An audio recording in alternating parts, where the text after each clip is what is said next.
who is the head of our technical support. Today, we're going to be talking about how FusionReactor can instantly enable you to see defects and performance bottlenecks in your applications. The agenda is going to cover a quick overview of how things are changing with respect to monitoring and observability in modern development and production environments, and why you need to be aware of these changes to be able to tackle different types of issues in the future. I'll outline where FusionReactor is going, and Michael will then demonstrate how these new capabilities can be so effective in discovering general platform issues, as well as application defects and performance bottlenecks. As I said, with the agenda, we're going to be talking about how applications have changed and the impact on monitoring, how FusionReactor is already addressing those needs, and how we're going to be addressing them in the future. And then we're going to do a demonstration identifying common problems using the new capabilities built into FusionReactor, followed by a short summary at the end. Before I proceed, I wanted to let everyone know that our vision as a company has not changed. We're here to help developers, DevOps, and technical support engineers get the insight and transparency that they need to pinpoint and understand application problems. We want our products to give you the information to enable you to fully understand the problems that you're getting so that you can speed up issue resolution time, which in our opinion is the main benefit of a monitoring and defect tracking product like FusionReactor. And if you go to the homepage of FusionReactor, that message, find and fix errors in your code up to 5 times faster, that's the message that you're going to be presented with. And that's what our customers have told us, that they've been able to achieve performance improvements of up to 5 times when tackling problems in production environments. Things are changing so rapidly right now. Modern development's changing. Companies are moving to the cloud and gradually moving away from monolithic applications to adopting microservices and containerized Docker-based solutions. As well as that, the amount of data we're having to deal with is exploding. With ColdFusion 21, we saw the introduction of support for microservices and even lambdas. And we know that Adobe is committed to deeper support of services on AWS and Azure, as well as extending to multi-cloud on the Google Compute platform. They also introduced productivity support for CI/CD pipelines, and all of these changes will for sure be further enhanced with the next major release of CF. It's also clear that ColdFusion isn't the only language that companies are using to develop their applications. And all of these changes are going to bring new challenges in terms of monitoring and bringing all this data together so that engineers can get a complete holistic view of what's happening with their environments.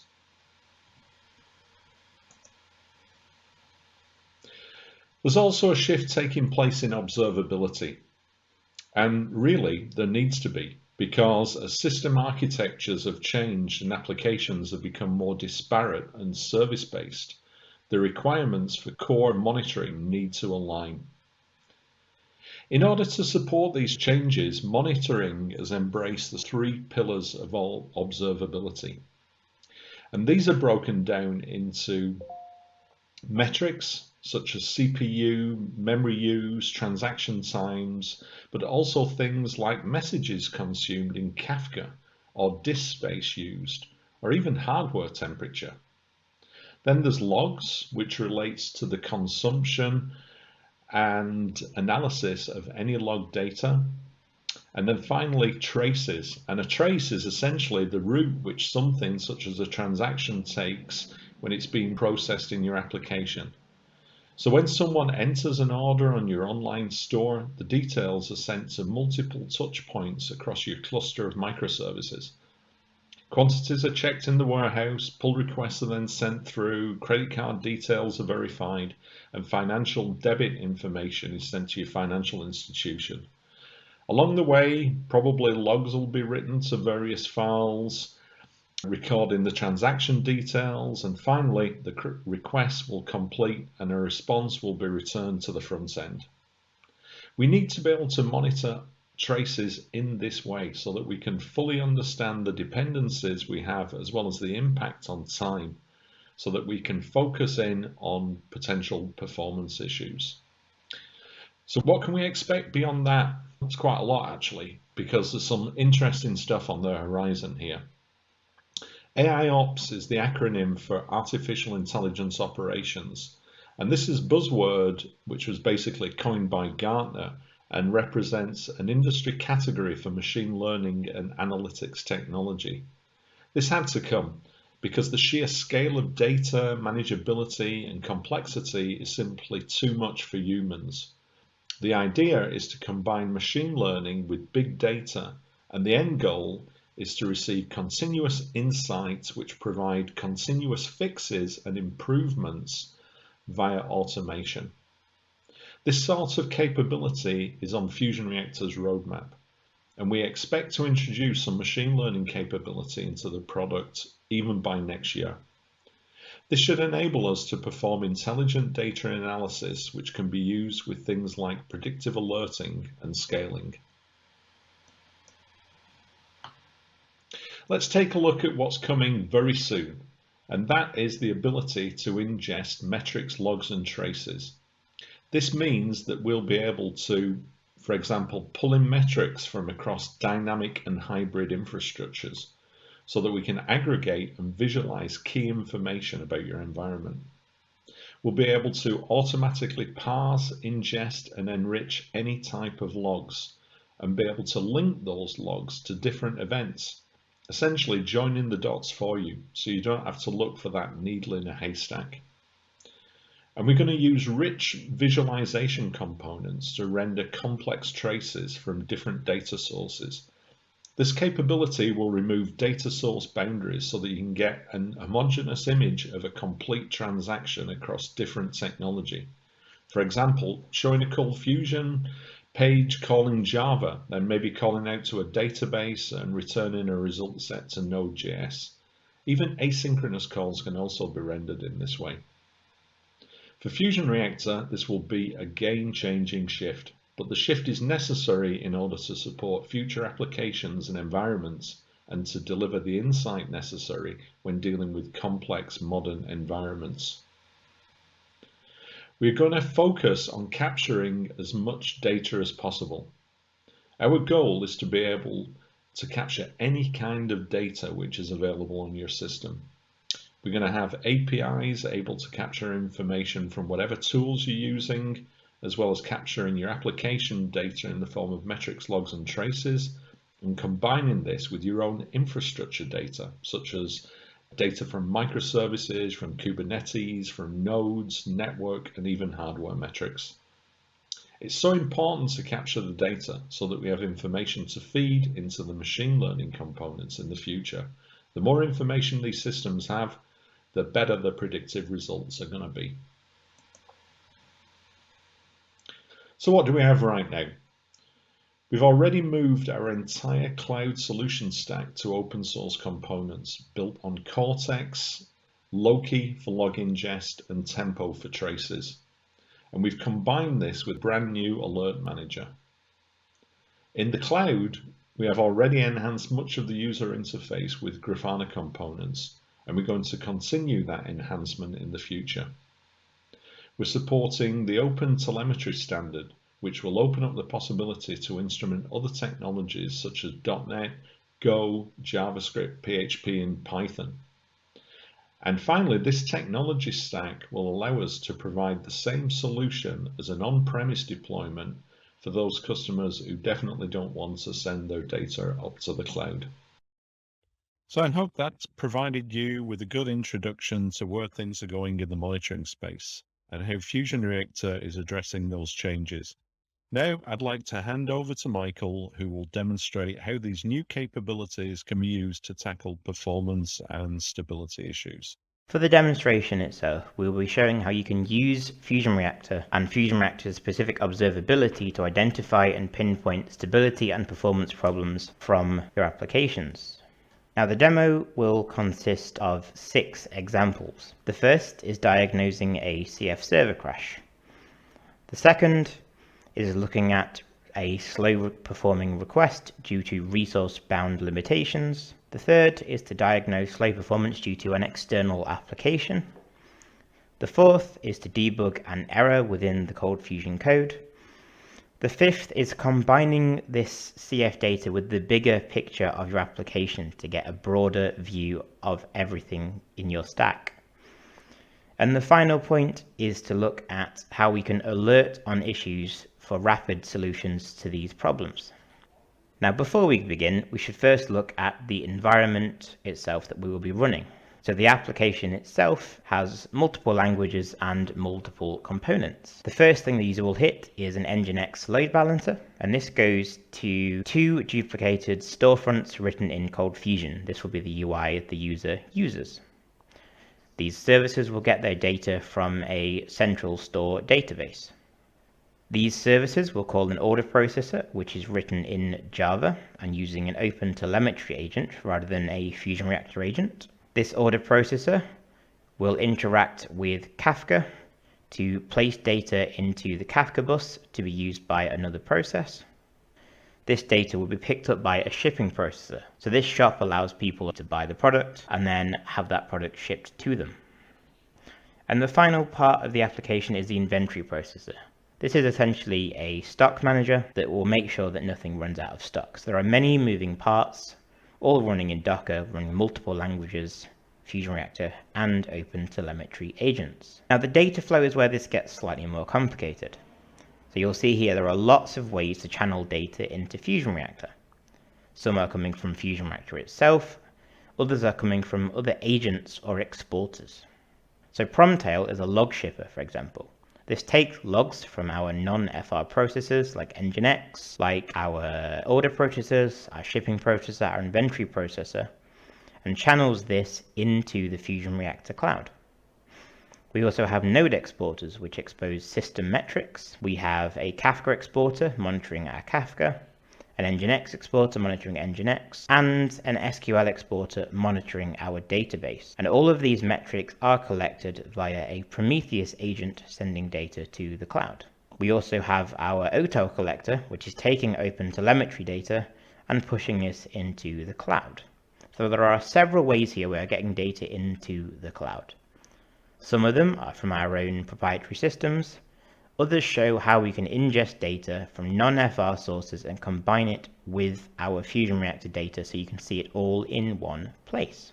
So the first situation we're going to look at is diagnosing a server crash. Now there are several things to look out for when you are indeed diagnosing a server crash. The first is what was happening when the server did crash. The second, what logs were emitted from the processors. The third, was there any sudden increase in load during that time? And fourth, did something out of the ordinary occur? Now if we look at our servers, I mentioned earlier with our applications we have 2 copies of our CF storefront. But we can see right now only one exists. The other crashed 14 minutes ago. So it's been offline now for about 15 minutes. And CF Store 1 has been taking all of the application load. So we can view the metrics of CF Storefront 2, we can see what happened. So I'm just going to zoom in here towards the end of the server crash, and we can see there wasn't too much out of the ordinary. The slight database spike at around 2144, which correlates with the CPU spike, but other than that, nothing really significant happened. No additional errors. The memory heap was reasonably fine. The request time was reasonably fine. So something happened in this time frame, but what we don't know is what. So if it's not anything happening when the server crashes, the next step will be what logs did the server emit. Now to do that, I'm going to look into my dashboards and I'm going to look at my log dashboard. And I'm going to look into my logs. Now here we can see the logs for all services. Now we can see at the time of the crash there is a large increase in logs from our storefront 1, which is somewhat to be expected when it's taking over excess load from storefront 2. We can also see here a slight increase in the logs for our store balancer. Now we can see more of that if we zoom in, and we can see obviously there is a minor increase from around 120 to 140 log lines a minute. And we can also see the logs themselves. So if I filter here for my balancer, what we will see at the moment is this is all the requests coming into the service. So this is our standard access log. There isn't anything particular in here, but we do start to see these connection failures. And these are all going to our 127.18.0.15 client. So there is no route to the host, it is down. If we search for that phrase, we can see that happened at the time of the crash. So this is an effect of the server crash itself. So Nginx definitely has connection problems. But what's happening to our storefront 1, the remaining CF instance?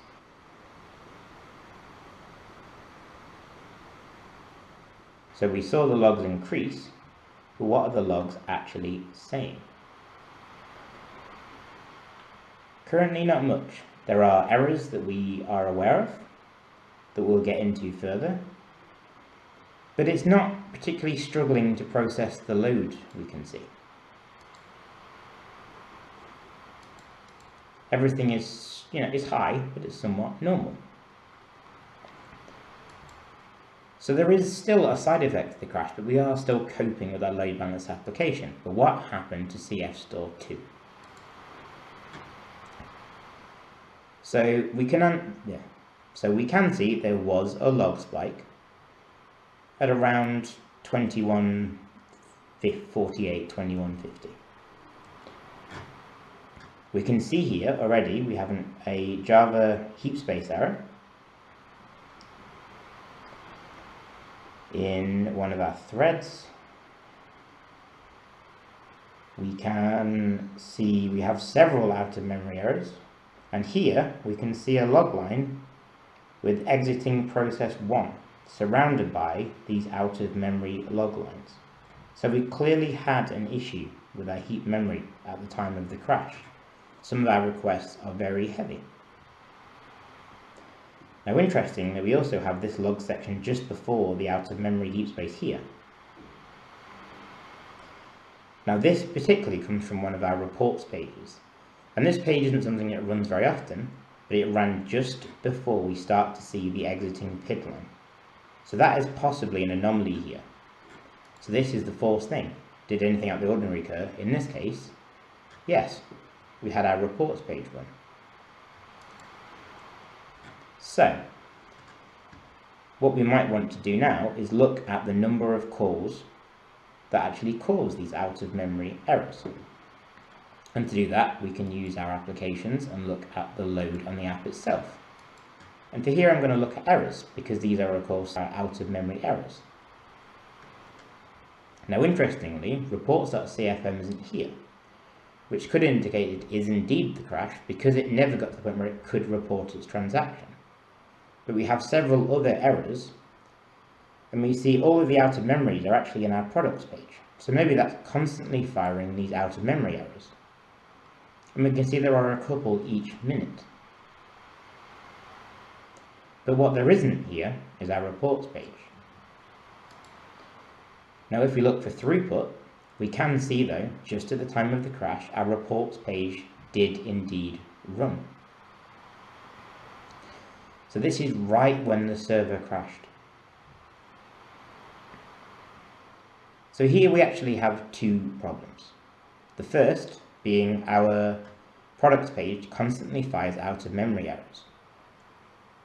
But the actual cause of the crash was the reports.cfm page. When this ran, it completely killed the heap of the server and caused the process to exit. Now this is why having more than just metrics and transaction data is vital. In our case, metrics did not show any clear signs of an issue. Logs alluded to the issue, and we can link that then with transactions to really show the definitive times things ran and the ultimate consequence of that server crashing. We're now going to look at diagnosing slow performance of a request due to resources. Now, when you have an issue with resources, this is something where your code would normally run fine. So everything would run in its normal tolerances, but all of a sudden you then get something where it just takes longer than it should, slower and slower, because of a lack of sockets. You might have a network issue, and this is to do with the speed of your network. If your code is trying to pull a 5 GB file and then upload another 5 GB file, that will have a heavy impact on your network unless you have kind of a very large amount of speed going through. And your other resource is cache. So if your cache isn't properly designed, or if filling your cache is expensive, for example, you might have a cache of templates in CF that expire once an hour, for example. And now on that hour, if you load all the cache at once, and this is usually due to resource. This could be disk, it could be sockets, it could be network, it could be caches. So what do I mean by this? Disk is obviously your hard disk. It's probably less common these days with things like SSDs, but it can still happen on older servers. Sockets is to do with the maximum number of connections you can make to things. So for example, you might have a data source where you can have 20 socket connections to a database at one time.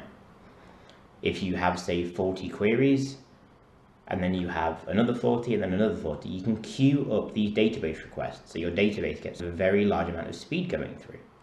And your other resource is cache.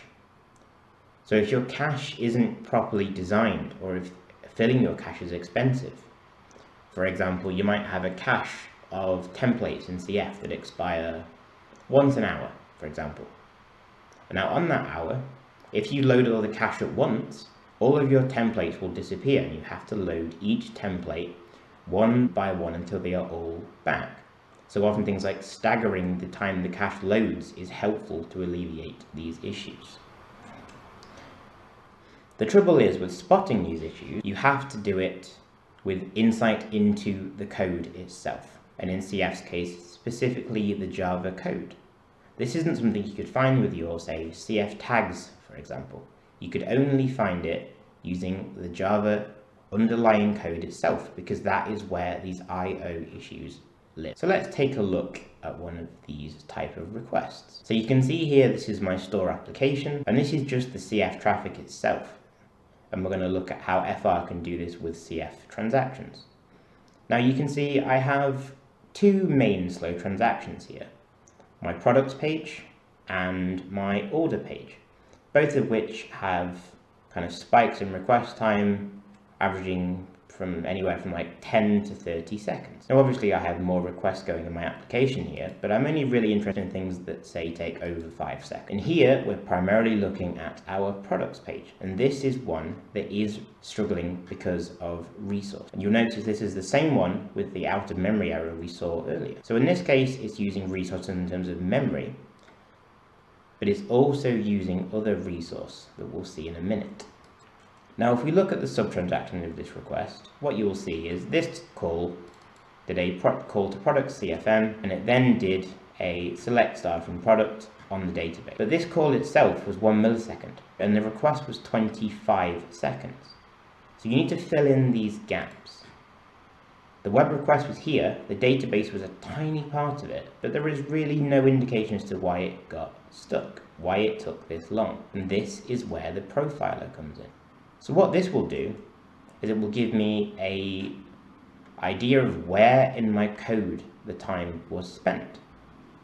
Now this page you can see is our product CFM page, but immediately one of the first things I see is I'm loading a CFC page I have for errors, and this is essentially my error handler, and 100% of the time was in my errors CFC as opposed to my code itself, which tells me that when we have an error such as this out of memory error and it goes to my error handler, it's then routing to my errors CFC page, and this is where the time goes. Now interestingly, we can look at it and we can see here immediately 95%, 21 seconds out of the 22 seconds of profile here is in dump CFM. So my dump code itself is where the error happened. I can see here that the dump took 90%, and what it was doing essentially is just trying to dump a server scope. So it's trying to dump my scope, it's doing a scope lookup, and that was 90% of its time. So things like this case, we have a page trying to gracefully handle errors. But the side effect of that, trying to dump this variable information, trying to get this information capped so we can use it in other places, is actually what is causing the downfall of this application. Dumping these scopes is so large, it is essentially crashing my heap memory. Now, interestingly here, what we can also do is decompile this code. So in this case, this is demo code, so it's not going to be perfectly written. But what we can see is in our component, we have a handle method. And what this is doing is it's listing directories in my file system and dumping the results out below. So the impact of trying to, in our case, get the server scope and dump the files from a query is actually causing our major performance impact. Not the code itself breaking, not our products page that we see. Our products page was fine, but as soon as we called this error handler, this is when our performance issues began to occur. And this is why profiles are so important. You would never see this with a standard monitor. You would never see that, if you look at, say, the tracing view again, the database was fine. The database was milliseconds. So where was the other 25 seconds? And because it was in dump, it was in I/O, it was in dumping the data and processing the data, you would never see that sort of information without these profiles. And FusionReactor's profiler is fully automatic. So any request that takes over 3 seconds will have a profile attached to it. And when you have a profile attached to it, it will basically take lots of mini stack traces. So it's not much different, for example, for me going to my servers page, looking at my running transactions, and then saying, okay, give me the stack trace. That's essentially what it's doing, but it's doing that automatically for you every 200 milliseconds to build up this picture, and you end up eventually getting this map. And the map is what will tell you what the problem was. So here we can see we have another profile from products CFM. This one was 22 seconds, but it's the same story. So we were in errors.cfc, then we start our dump tags, and that is essentially all of our time. So we've seen an example of slow performance when we have resource-bound problems, where the code itself was fine, but the machine it was running on had a problem. Or in this case, we had what the machine was doing in terms of trying to dump debug data was causing a problem. Now, there are of course other ways you can have slow performance, and one of them is because of external applications. So this could be a database, an API, an event bus, any external system your code depends on. Now, to monitor this, you need to monitor more than just your CF application. And we are of course doing that. We are monitoring Kafka, we are monitoring MySQL, we're monitoring our Node, our Java, our Go apps with the OTel. So we actually have a full holistic view. So this full holistic monitoring of the entire stack will actually allow me to debug these types of requests. So how do we do that? And just before I start, this is experimental. So the linking between the data and things like this, you will see isn't 100% perfect. We're still working on this, and this is still a very much experimental feature that we are working towards. But the concept is there. So how does this work? If we go to our applications, and again, we look at our store, and I'm going to look for my slow requests. And here again, I'll say anything over 5 seconds. And this time we're going to look at our order CFM. Now notice this didn't error at all, it was just slow, it was just 30 seconds. So where was the time? And for this, I'm going to start by looking at the sub-transactions. And immediately I can see here, the request was 30.28 seconds, and 30 seconds of that was going to our order status page. Now, just like before, I do have the profile as it's over 3 seconds. But that won't do much for me, because all it's going to tell me is it was waiting to read a HTTP response for the full 30 seconds. What we need is to monitor this request here. This order status request. And to do that, you need holistic monitoring. So how do we do that? Well, to do that, we use something called distributed tracing. The idea being, we have here a trace ID. If you send one into a request coming to CF, we will use the ID, and if you don't, we will make one and pass that forward down the chain. So any agent underneath this will take this ID and use it to have one universal trace ID. So what we can do, and we will link this further, but at the moment we can take this ID and we can explore this distributed trace linking OTel to FusionReactor. And here we have our trace, and you can see here, this is the full trace. This is our ColdFusion, the order CFM page we were looking at.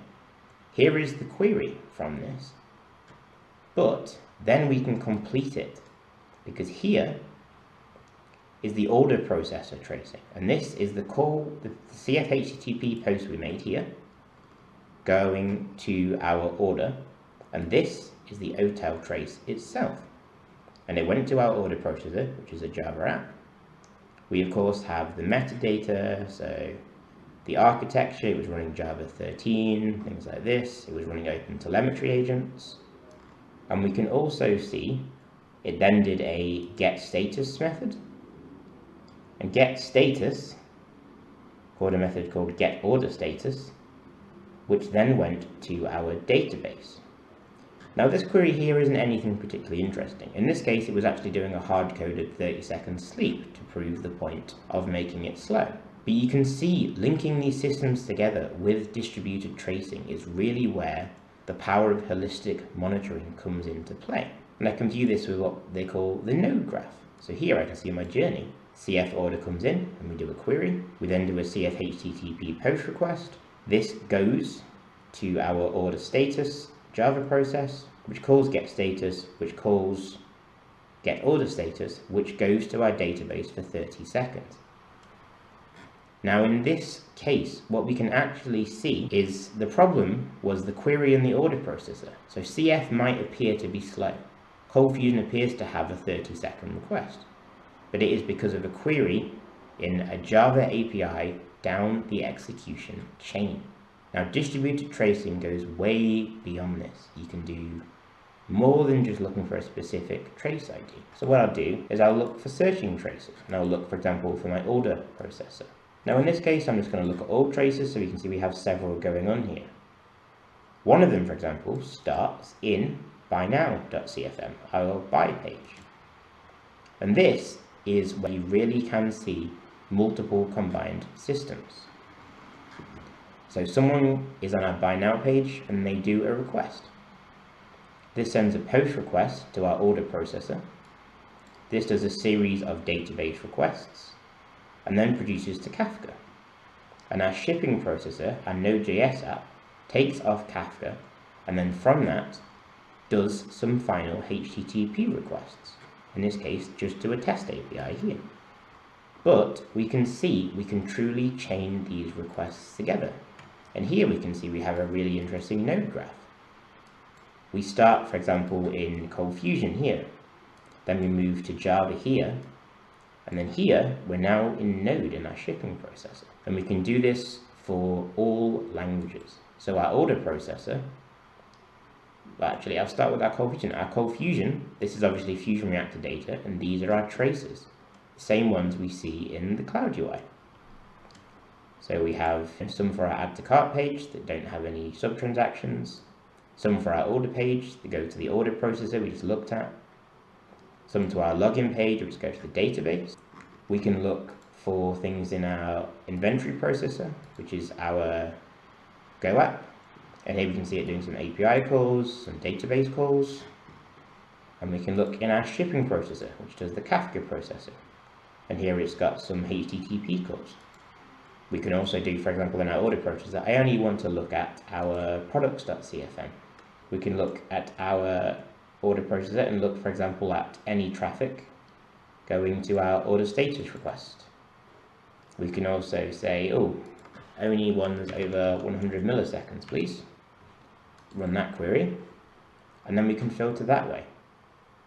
We could do tags here, for example, like status code. We can do max duration, we can limit, we can really search these traces, and this is all something we will be enhancing in the future. So distributed tracing gives us a really powerful view because it allows us to take your CF calls and monitor them. But if you combine that with another thing using OpenTelemetry, could be an FR agent, could be an OTel agent, could be a Jaeger agent, could be anything. We can chain that together using an open standard and give you a full holistic view of your entire stack, including databases, Kafka, APIs, Node, Java, Go, PHP, any monitored language. We've seen how we can look at performance, be it ColdFusion performance, resource issues, or issues caused by an external system. But what about debugging? Now, debugging can be done in multiple ways. You could debug with logs. You could debug by dumping variables to a page. You could use a blocking debugger where you pause the code and step through it. Or you could use a non-blocking debugger. Now, a non-blocking debugger is essentially halfway house between a blocking debugger and having to dump all the variables yourself. It's an automatic solution to debug code. It will capture the variables and the breaking code without blocking any users or application traffic. Now, FR does ship with also a blocking debugger in on-premise. Some of you may be familiar. In most cases, this isn't required, and it's not really something we'll have time to go into today, so we're going to focus on the non-blocking part. So, what we're going to focus on, again, in our CF store, but now we're going to look at errors for our store application. So we actually have a few going on here. You can see we have custom exceptions firing. If I look into my Buy Now page, so this is an exception we've defined with a custom exception, basically saying the payment declined for a transaction, so we know to handle it. We also have our out of memories we've already looked at with our products page, and that's due to the error CFC. But we also have these divide by zeros. So if I filter now for my product page, you'll see we've got quite a few. They're fairly frequent, but they're all really quick, so they're not slow, they're just breaking, and they're all returning these 500 status codes. So divided by zero is a fairly standard error. We can see it happened. We can see it was on line 10 of our product CFM page.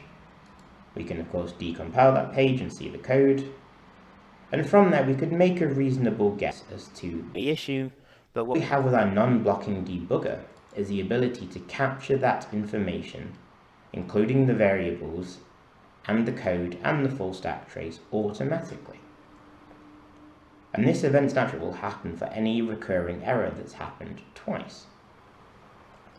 So what does this code do?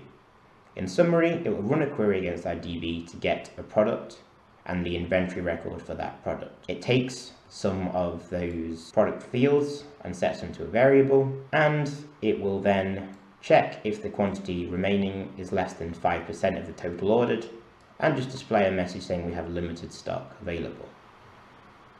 Obviously, this isn't such crazy complicated code, but it shows taking the database and taking the variables from it.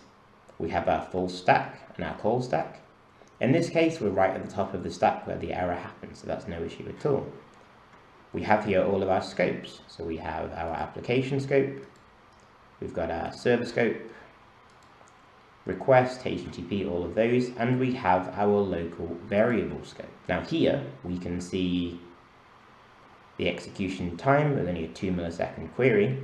We can see the ID of our product was 10. The product quantity we have is 0. This is the product result itself, and this is the product total orders variable. Now you can see I've already annotated this code. So the issue would occur if the total ordered is 0, because we're dividing from this variable. So essentially our database can have 0 as an option of the total ordered. You might not have ordered it yet, but the code doesn't cope with it. But we can use the snapshot to find this data. Now what could we do? Obviously you can see here I've commented out a try block underneath that would essentially try catch log that to the exception log, but let the code continue and let the user continue to view the... So you can see it's not a complicated problem, but we can automatically detect that for you. So you can essentially debug without having to debug. You have your variables, you have your stack trace, you have the code. And if you wanted to further, you could set breakpoints and debug it if it was a more complicated problem. So we've seen how FusionReactor can help you look into profiling slow performing code, looking at code held up by other applications and how we can diagnose that, how we can look for errors, how we can use the base metrics of FusionReactor to find issues, how we can even use distributed tracing to connect these systems together and enhance debugging. But what we can also do is we can really expand with metrics, because FusionReactor can ingest any metric you send it. So you can monitor more than just your application. Now this may be things like system performance on your host machines. It could be Nginx, database, it could be Kubernetes, it could be Docker, it could be Kafka. And people that produce or develop Kafka also often develop exporters to expose this data. And other times, community members themselves will create exporters to expose this data, so you can use it with things like Prometheus and send it to a Grafana dashboard, to FusionReactor, to whatever it may be. Now, how do we do this? For those of you familiar with cloud, you'll notice I have an Explore and a Dashboards tab that you won't see in yours, and these are experimental features that we plan to release soon. You also may notice it looks very similar to Grafana. It indeed is Grafana. What we've done is we've taken dashboards like the Kafka exporter, like the Node exporter, and like dashboards you're familiar with in FusionReactor, provisioned them automatically for you as dashboards, and we've made some slight tweaks to make them more human readable. So we'll start by looking at dashboards, for example, with Kafka. And this is using the Kafka exporter. And you can see here I'm monitoring my messages into Kafka. You can see when I shut my machine down last night and when it came up this morning. And you can see here, basically we're monitoring our Kafka to ensure it's healthy. Now when we have these metrics, we can also look at alerting on these metrics, which I will cover next. What else can we do? If we look back to our general folder, we also have MySQL. So here, I am monitoring my database. It's been up for a few hours. I can see my queries per second. I can see my thread activity, the number of queries I'm running. I can see all of this from my database. Now all of this again is provided by an exporter. So I'm just simply using a Prometheus to send this data. If we have multiple selectors, we can of course filter. So we can say, oh, I would like more than just one database if you have it. You can filter by instance, things like this. And this is all just using the power of Grafana and enhancing your FusionReactor experience. I have a dashboard for Nginx, and this is one that we've created ourselves. It uses the simple Nginx free data exporter and generates a dashboard for you. Now with these dashboards, you can of course enhance them. So I might want to say, actually it would be useful to have my CPU. So I can go, okay, that's no problem. I would like my Node CPU, so for my job Nginx, and I would like it on this page. So then I can put my CPU on the Nginx dashboard. And just obviously name that to something like Nginx CPU. So you can really customize these dashboards to become more useful to you and what you want to monitor. So I'll just save that one. And then the final non-FR data dashboard we have is the Node exporter. And this is the equivalent of system metrics in FusionReactor, but it's monitoring everything. I can say I want this, and I have it on my CF apps. I have it on my Java app, my Go app, my Node app, and Nginx at this point. Now all the data will be essentially the same because I'm running it on my demo machine at this point. But when you have multiple machines, you can monitor all of them from one place. I can see my CPU on the machine, I can see my memory usage. There are so much, the processors on the machine, the network, if we've got, for example, I/O issues, for example, we can see everything in this location. And all of this data is provided not from FusionReactor, but from other systems we are simply integrating with FusionReactor. Now we can obviously do more. So for example, earlier I showed you the logs dashboard, and we have one explicitly for log errors. So it will show me the number of error lines in my logs and what they are. So there are heap space, they're looking for stack traces, these is our custom exception, things like this. You can filter that by job, so I only want CF store 2, for example. We can go further than that, so I can say, actually, show me my request performance. And this will work similar to the applications page. Here is my throughput. My add to cart is my most popular page. My average trace duration is about 15 seconds at this point. I can see my throughput, my total time, things like this. I can do my database traffic. What am I doing with my database? 61% is updates, then I have 27% insert, and about 12% select. I can see my query count, my query throughput, the applications I'm running these queries on, and if I had multiple, I can obviously select. Maybe here I only want to look at my select queries, for example. With these databases, you get a truly customized view of what's going on. So you can really see everything from a FusionReactor perspective in a better view. We can improve the applications view. We can improve the dashboards view. We can improve the metrics views you've created, combining that with non-FR data of, say, Nginx or your database or anything like that.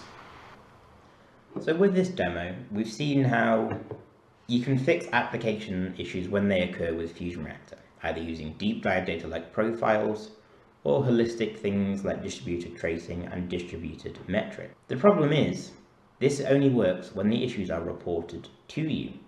And without alerting, that will be typically when the customer reports to you and they're already agitated at that point.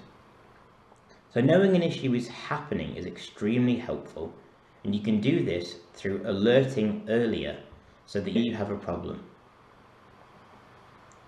And this gives you a lot of power. You can control the messaging.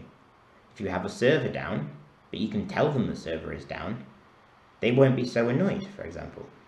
You can resolve issues before they become too serious. So you might be able to find that you've got a slight increase in request time. Nothing too critical, but you can fix it, solve the issue before it gets too bad that the customer complains. You can also look at reducing downtime.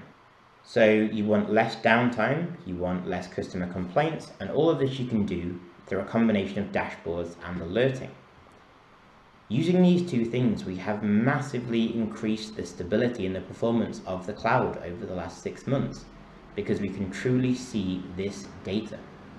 And we can do this in the alerting section of cloud.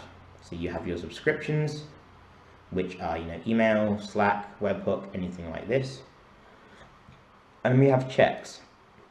Now, for anyone familiar with cloud, this may look something familiar to you. But behind the scenes, this is an entirely different engine that we are soon to be releasing. And it's got a lot more power.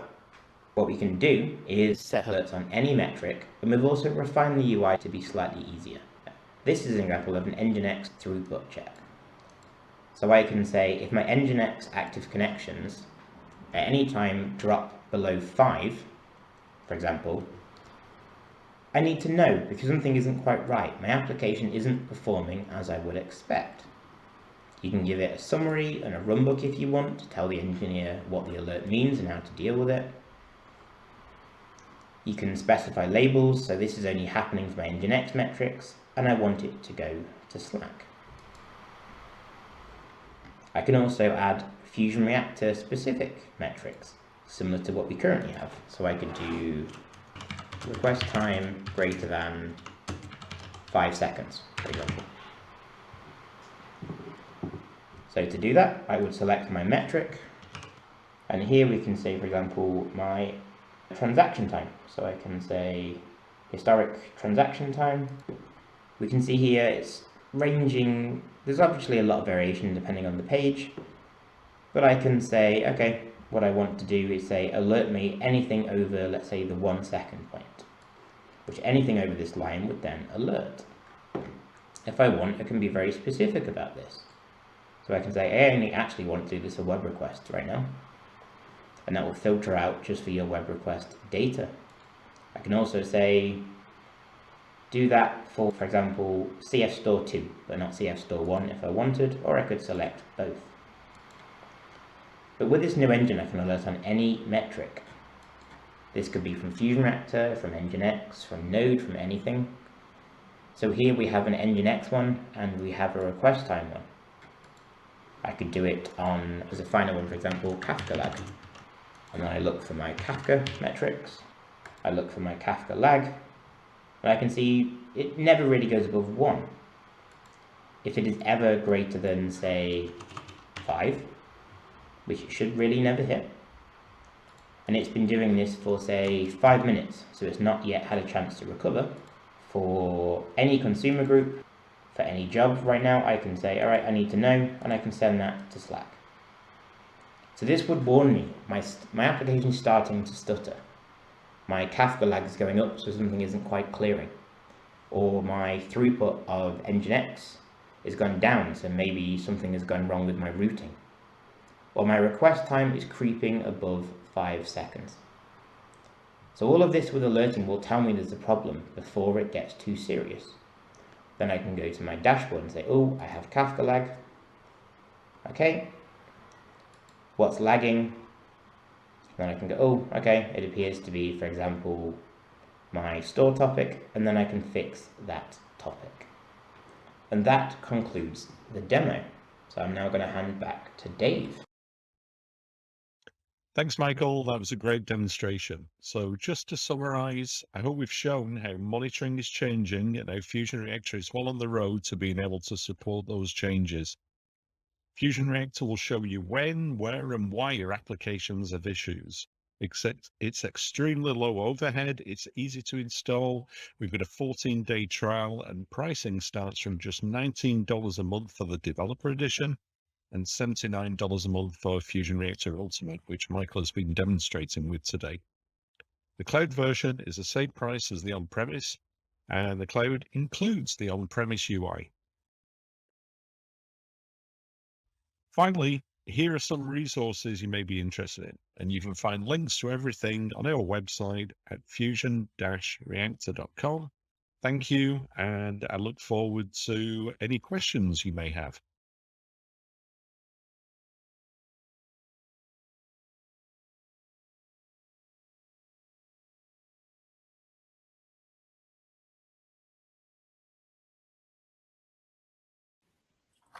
Fantastic. Thank you, David, so much for the awesome presentation. I love this stuff. I think we've had mostly questions that were in the chat. If anyone has any more questions, please go ahead and drop them in the Q&A or in the chat. David, if you want to come on the microphone, also, if you want to talk to people that way, feel free to do that. Sid, am I coming through? Yes. Hey, David, how are you? Yeah, I'm great. I'm very hot. It's we've got a heat wave in Europe at the moment. Oh no. Oh yes. Oh no. Oh no. Oh yes. So everybody's melting. I was going to say, yeah, you guys are not used to that. It's 110 here during the day, but we're ready for it. We've got AC. Yeah, I know. Yeah, you guys, yeah, you're always ready for it. But over here in Europe, if it goes over probably about 30, everything stops working. Oh my goodness! It's not so bad here in Germany right now. It's probably around about 80 or something, just over 80 degrees, which is that's okay.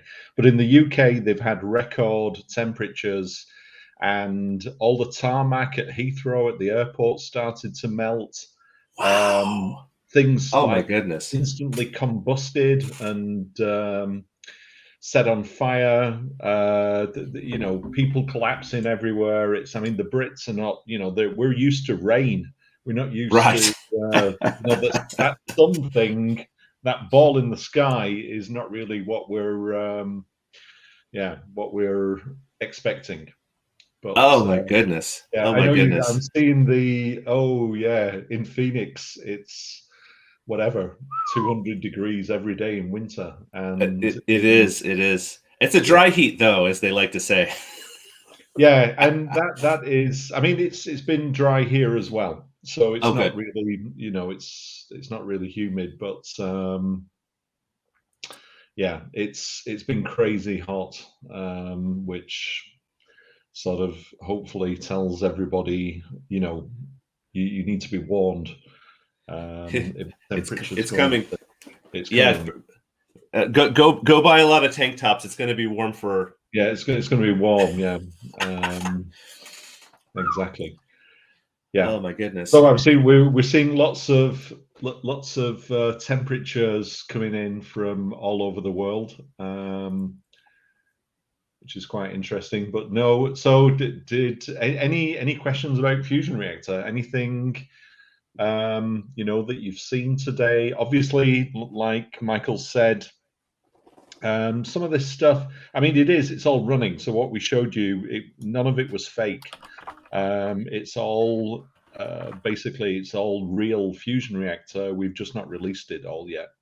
But we, like I said in the presentation, we've changed all the architecture. So we've already moved everything to be able to support this new capability.